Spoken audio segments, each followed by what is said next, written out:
Good afternoon, everyone.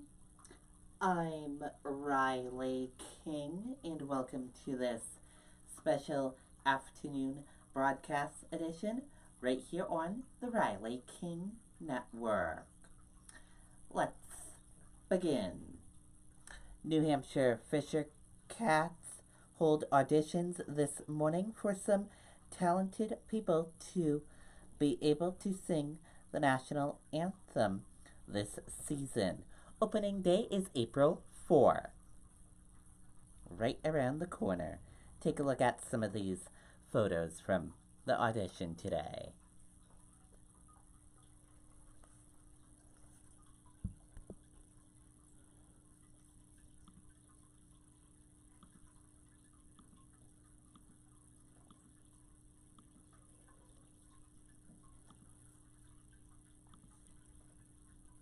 And take a look at this video.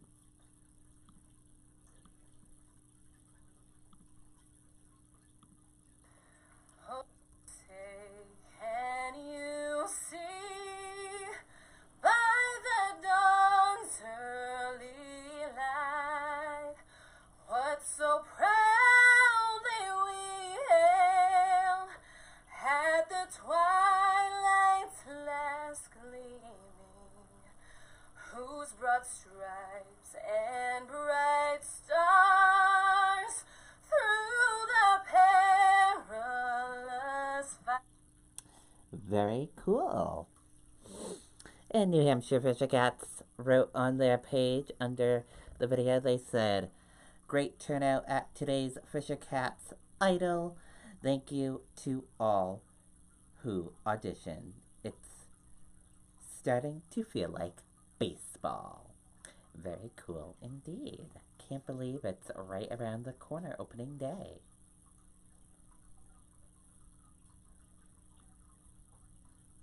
Man killed in Friday night crash in Hillsborough.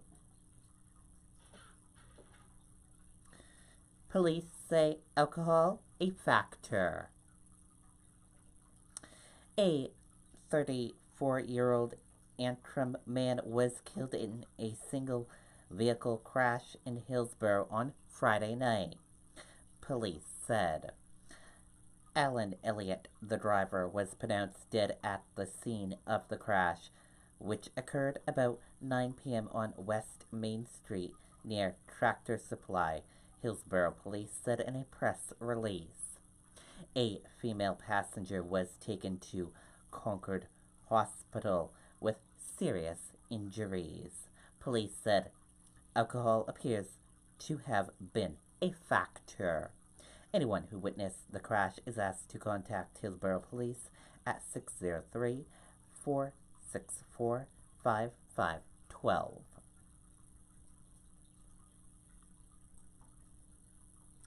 "11-year-old charged after woman killed, man injured in Alton shooting."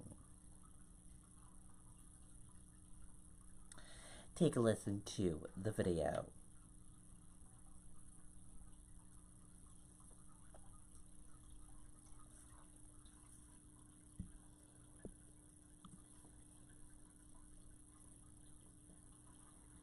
Folks have known him and love him very much, both of them.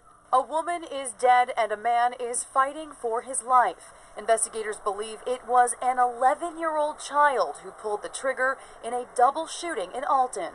An adult female, Lizette Eckert, age 50, who had suffered a gunshot wound, was found deceased at the residence. 48-year-old James Eckert is in critical condition after he was shot multiple times. The 911 call came around 7:30 in the morning for a shooting on Dobbins Way. The child suspect was found nearby 2 hours later. The juvenile who was taken into custody this morning has since been charged under the juvenile laws in this state with 1 count of reckless second-degree murder and 1 count of attempted murder. I mean, I can't identify with the pain his extended family is feeling. The doors were open at Community Church of Alton for anyone who needed support. Reverend Sam Hollow says James Eckert is known to many church members. A lot of folks have gone to him for help in his work that he does. I know him personally very well. People are also praying for the child. It just proves to me that Satan is alive and well and working in this young man's life, I guess. And we also know that God could take something evil like this and use it for good. Hopefully it could work in this kid's life. Now, at this point, the AG's office cannot comment on the relationship between anyone involved. They also could not comment on whether or not there were any other children in the home at the time. An autopsy for Lizette is scheduled for tomorrow. We're live in Alton tonight. Siobhan Lopez, WMUR News 9. Okay, and there you go on that video and that report.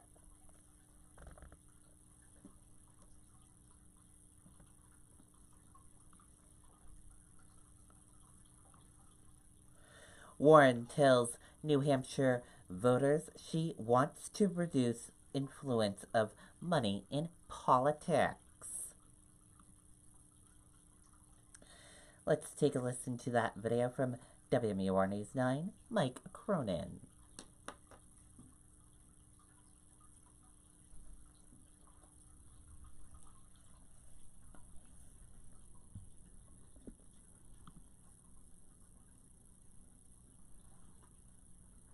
And Bailey.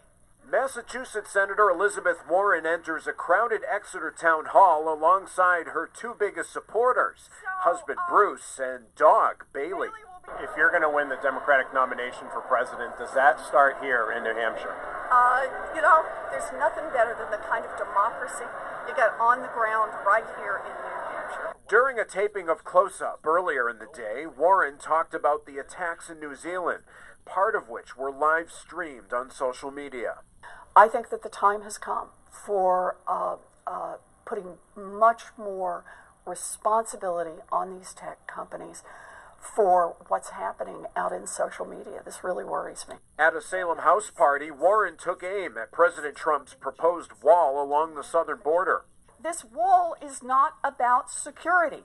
This wall is a monument to hate and division, and it is being advanced for political reasons only. Warren striking a common theme in her campaign, saying government is only working for those with money and power. She wants to end lobbying, strengthen unions, and lift up working families. We've got to address the corruption in Washington head on. We have got to change the rules in this economy. We have got to change the rules to protect our democracy. Warren also hit on big campaign issues like her proposed ultra-millionaire tax and says time is running short to take action on climate change. In Exeter, Mike Cronin, WMUR News 9. Okay, and there you go on that video and that report.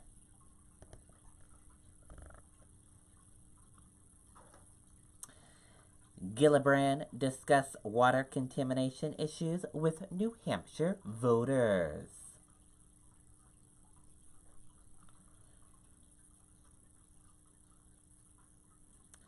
Let's take a listen to that video from WMUR News 9, Jennifer Vaughn.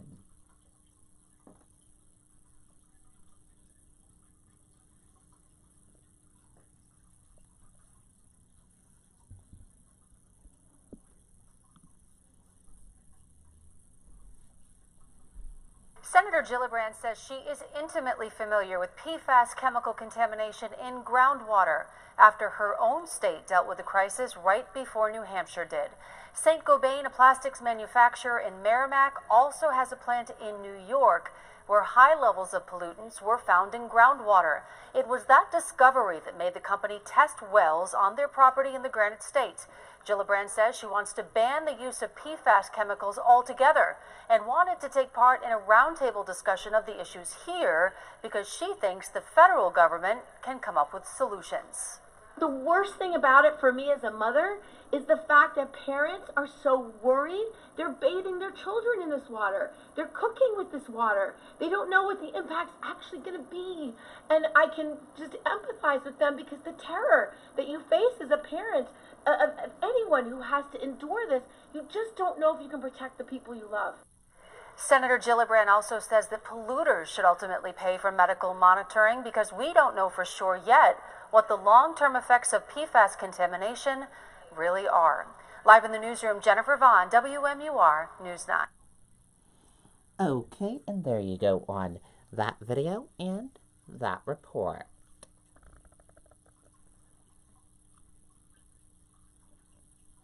Booker reaches out to voters in New Hampshire's Upper Valley.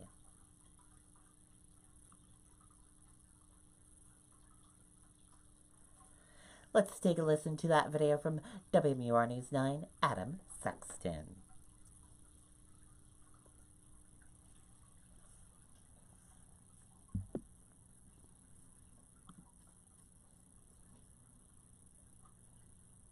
On the campaign trail in New Hampshire, voters say Cory Booker is like the IMAX theater version of a presidential candidate. Bigger than life. I believe one of his greatest strengths is that he will be able to take on somebody like Donald Trump by being positive. Booker made 2 stops in the Upper Valley Friday, drawing a crowd to the Salt Hill Pub in Lebanon, and then holding a house party in Claremont, where legislation Booker co-sponsored is attempting to spark economic revitalization through investment. Right here in this community, it is an opportunity zone. The New Jersey senator drew applause when he said, quote, "There will be a woman on the ticket in 2020, essentially committing to naming a woman as his running mate if he wins the nomination. I wish there was a woman president right now. I worked very hard to make sure there was a woman president. And should I be a nominee, you can be sure that I'll look to have gender diversity on my ticket. Sitting down for an interview that will air Sunday on Close Up, Booker responded to the anti-Islamic mass shooting in New Zealand, saying the next president needs a plan to combat hatred. We've had in this country since 9/11, I guess now we're up to about 80 terrorist attacks. The majority of them have been right-wing extremists. The majority of those have been white supremacists. And so we've got to get back to being a country that's united against hate. Senator Booker is making it a habit not to stay in hotels while he's here, opting instead for staying with local activists and elected officials to try to get more in touch with the state of New Hampshire. Live in the studio, Adam Sexton, WMUR News 9. Okay, and there you go on that video and that report.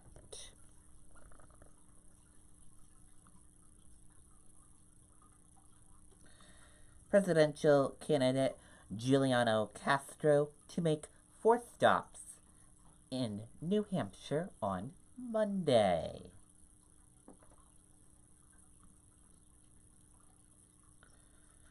Former Federal Housing Secretary Mayor to visit New Hampshire for a second time since declaring candidacy. Giuliano Castro on Monday will make his second visit to New Hampshire since announcing his presidential candidacy back in January. Castro is a former federal secretary of Housing and Urban Development during the Obama administration and former mayor of San Antonio, Texas. His visit to New Hampshire will come just a few days after another Texan former Rep.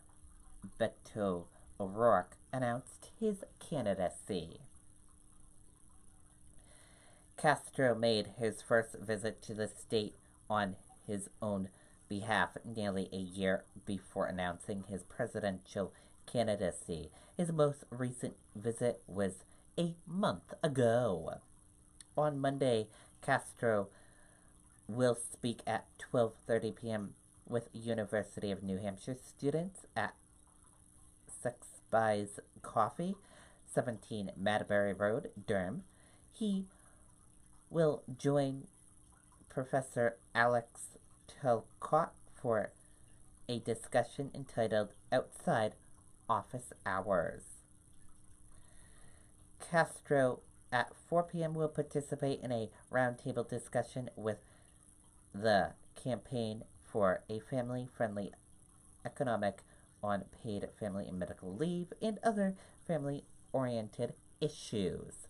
The event will be held at the Bookery, 844 Elm Street, Manchester, New Hampshire. At 6:30 p.m., Castro will speak at an American Civil Liberties Union forum called Civil Liberties and the Presidency at the UNH Law School. And at 7:30 p.m., he will attend a house party hosted by Democratic activists Gary and Ron King in Concord.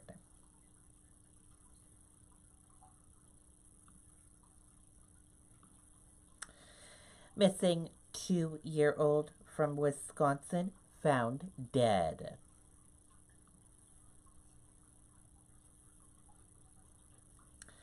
Two family members and a family spokesperson have confirmed that missing 2-year-old Leon Robinson has been found dead in Minnesota. WISN TV spoke with the family members and a family spokesperson early Saturday morning in Milwaukee. Chief Alfonso Morales said a Department of Public Works employee made the discovery about 15 miles north of Austin, Minnesota, Friday night. An autopsy is scheduled to determine the time and cause of death. Chief Morales said it appeared the death did not occur within the last 24 hours. The Milwaukee Police Department asked for help nationwide to find Nola, the subject of an Amber Alert issued Monday night. Morales and Higgins had given police false information regarding the girls' whereabouts. Morales said Higgins has connections to Miami, Los Angeles, and Kansas City. The FBI offered $5,000 reward for information leading them to Ellen. The situation started Monday in Milwaukee when police said Higgins shot and killed Sierra Robinson and injured her friend. A few hours later, police issued an Amber Alert for Robinson's daughter, Noelle Robinson. WISN reported investigators caught up with Higgins on Wednesday at the Midpoint Motel, less than 2 miles away from the shooting scene, but there was no sign of the girl. There are multiple cameras on the property, but managers would not say whether police took any video with them or whether Higgins may have been with a little girl. Police also arrested a man they believe was helping Higgins while he was on the run. They found the unidentified man about an hour after finding Higgins. So far, that man has not been charged, but he does have a criminal history. And that is it for this special afternoon edition of the Riley King Newscast, right here on the Riley King Network. We will be off air this evening. We will not be doing a broadcast this evening, so I hope you all have a wonderful rest of your Saturday. I'll be going to a St. Patrick's Day party, so that is why I will not be doing an evening broadcast this evening. Have a great rest of your Saturday, everyone. See you back here tomorrow. Goodbye, everyone.